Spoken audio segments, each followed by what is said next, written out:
नमस्कार दोस्तों, आप देख रहे हैं भारत न्यूज डेली।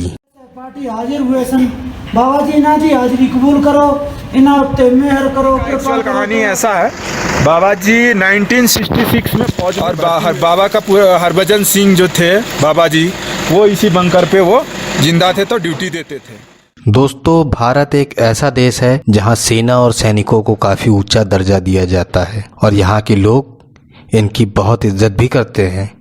और आज की हमारी कहानी भी भारतीय सेना के एक ऐसे सैनिक के बारे में है जो कि ना सिर्फ जीते हुए बल्कि शहीद होने के बाद भी देश की सेवा में लगे हुए हैं। जी हाँ दोस्तों, ये सुनने में थोड़ा अजीब तो है, लेकिन लोगों की माने तो इस बात में पूरी सच्चाई है। मैं बात कर रहा हूँ देश के लिए अपनी जान निछावर कर चुके बाबा हरभजन सिंह जी के बारे में, जिन्हें हमारे देश के सैनिक हीरो ऑफ नाथुला के नाम से भी जानते हैं।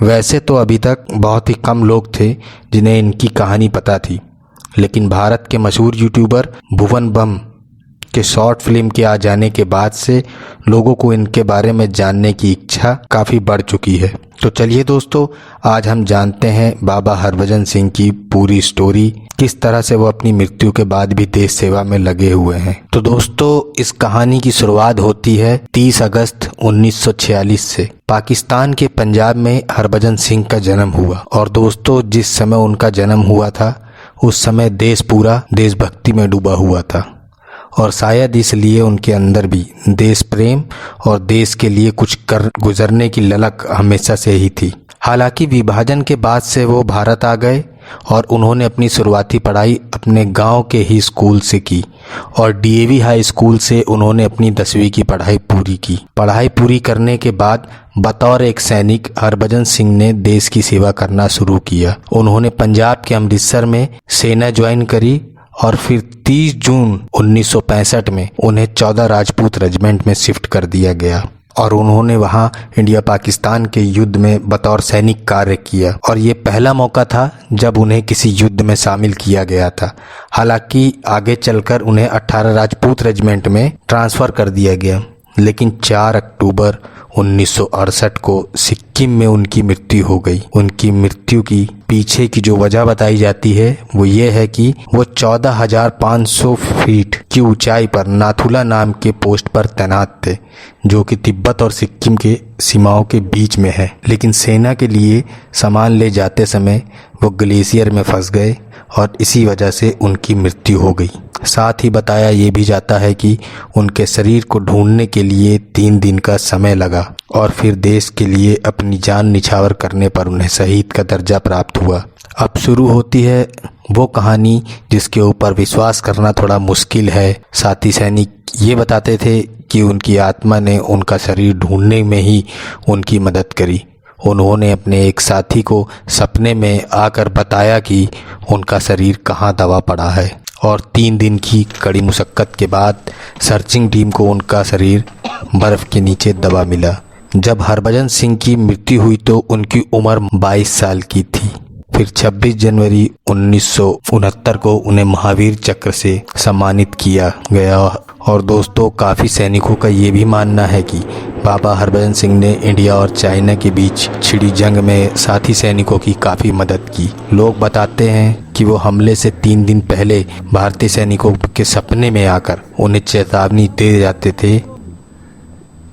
और दोस्तों, कहा तो ये भी जाता है कि बाबा हरभजन सिंह के सम्मान में चीन के नाथुला में जो भी मीटिंग होती है वहाँ पर चीन की सेना भी बाबा हरभजन सिंह के लिए उनके सम्मान में एक कुर्सी खाली छोड़ देती है। और कोई भी सैनिक अगर सही तरीके से ड्यूटी नहीं करता है, डिसिप्लिन में नहीं रहता है, तो भी बाबा की आत्मा उन्हें सजा देती है। और ये भी कहा जाता है कि बाबा की वर्दी को कोई भी साफ नहीं करता, लेकिन कुछ समय बाद वो अपने आप ही साफ हो जाती है। और दोस्तों, हर साल 11 सितंबर को जीप में उनका सामान नज़दीकी रेलवे स्टेशन ले जाया जाता है और वहाँ से रेल के जरिए उनका सामान उनके गांव तक पहुँचाया जाता है। साथ ही हरभजन सिंह को लोगों ने अब संत का दर्जा भी दे दिया है, इसलिए उनके नाम के आगे बाबा लगाया जाता है। साथ ही उनका मंदिर भी बनाया गया है।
ऐसा है, मैं आपको यहाँ का सारा डिटेल कहानी आपको मैं बताता हूँ। ये जो बाबा मंदिर है, वो जो बंकर आप देख रहे हैं, ये बंकर है। ये बाबा जी जब जिंदा थे उस टाइम ड्यूटी करते थे, ठीक है। इसका एक्चुअल कहानी ऐसा है, बाबा जी 1966 में फौज में भर्ती हुए थे और ये पंजाब रेजिमेंट यूनिट में ये इनका भर्ती हुआ था। ट्रेनिंग करके पंजाब रेजिमेंट 23 पंजाब में ये पोस्टिंग आए थे। तो इनकी 23 पंजाब टुकला जगह का नाम है, वहाँ पे इनका बटालियन हेडक्वार्टर रहता था। और बाबा का हरभजन सिंह जो थे बाबा जी, वो इसी बंकर पे वो जिंदा थे तो ड्यूटी देते थे। तो इनकी पूरी फौज डोकलाम में रहती थी, आगे पूरा चाइना मतलब जीरो लाइन पे। तो बाबा हरभजन सिंह को आदेश मिला था कि उन जवानों के लिए राशन पानी खच्चर में लेकर जाना है। तो इधर आगे में है फ्लैग हिल, फ्लैग हिल के बाद है जगह का नाम डेंचुकला। तो 1968 4 अक्टूबर का दिन था। तो ये जब जा रहे थे तो उस टाइम काफ़ी बारिश और बारिश चालू था। तो उसी में वो बारिश में बह गए थे और बह के पूरा वो बर्फ़ में दब गए थे और उसमें ही उनकी मौत हो गई थी। और जब फौज ने उसको ढूंढा तो नहीं मिला, तो सपने में उनका दोस्त जो था प्रीतम सिंह, उनके सपने में आया कि मैं यहाँ पर हूँ। तब फौज ने शुरू में नहीं माना, फिर दोबारा फिर सपने में आया। तो लोगों ने जब जाके देखा उस जगह पे, तो रियली में उस जगह पे हरभजन बाबा साहब मिले, उनके सामान मिले, खच्चर मिले, सब मिले। फिर वो सपने में फिर आए कि मेरा जो डेड बॉडी है, इस जगह का नाम है चौकिया चू, बोले कि जिस बंकर में मेरा ड्यूटी लगता है उसके नीचे मेरा डेड बॉडी को समाधि दे दिया जाए। अच्छा, मैं इधर ड्यूटी करूंगा, चाइना कुछ भी करेगा 72 घंटा पहले मैं अलर्ट कर दूंगा। अच्छा। तो उसी टाइम फौज ने उनका डेड बॉडी को ला के यहाँ पे जो मंदिर बनाया गया है, हाँ। इसी के अंदर उनका डेड बॉडी समाधि दिया गया है। अच्छा। अब जाके देख सकते हैं। ये सब ऐसा है, यहाँ पे जो भी यूनिट रहती है, हाँ। वो यहाँ पे भंडारे करती है और अपनी यूनिट की एक पहचान यहाँ पर छोड़ के जाती है। बाकी बाबा जी का हम सेवा करते हैं अभी भी। हालांकि बाबा जी नवंबर 2014 में इनको ऑनरी कैप्टन रैंक दे के इनको फौज से रिटायर किया गया। इनका माँ जब तक जिंदा थी इनको सारा सुविधा मिलता था। और बाबा की एक्टिविटी अभी कुछ कम है, जबकि फौज जब ये ऑन ग्राउंड जब इनको फौज में रखा गया था उस टाइम एक्टिविटी ज़्यादा था। अभी है, बाबा आज भी हमें प्रोटेक्ट करते हैं और एहसास हमें है कि बाबा आज भी हैं। इस तरह से हमें लगता है कभी बेड सिकुड़ जाना, कभी चप्पल एक जगह से दूसरे जगह चले जाना, ये सब हमें कभी कभी मिलता है। बाबा जी के जो डेली रूटीन है, सुबह हम 4:15 बजे इनको पानी देते हैं भोर में, 4:30 बजे चाय देते हैं, 5:30 बजे बाबा जी को जगाते हैं, उठाते हैं और पूजा आरती करके 7 बजे इनको ब्रेकफास्ट देते हैं। 8 बजे ऑफिस में ले जाके चाय पानी देते हैं, 11:30 बजे खाना देते हैं, शाम को 3 बजे इनको चाय देते हैं, फिर शाम को 6 बजे इनको खाना खिला के पूजा आरती करके 7 बजे हम इनको सुलाते हैं। ये हमारी इनकी जो है इनकी सेवा में हम हैं। ये जो ओल्ड बाबा मंदिर है, ये बाबा जी की खुद की मर्जी से यहाँ पे मंदिर बनाया गया है। बाबा जी मतलब बोले कि मेरा डेड बॉडी जो है वो यहाँ पे समाधि दे दिया जाए, और उनके मर्जी से यहाँ पे मंदिर का निर्माण हुआ। और यहाँ पे जो भी पूजा पाठ, उनको जो भी भगवान का जो रूप देखा गया, वो ये ओल्ड मेन मंदिर यही है। गुरु नानक ले इतिहास, फिर अंगद गुरु ते अमरदास रामदास होए सहाय।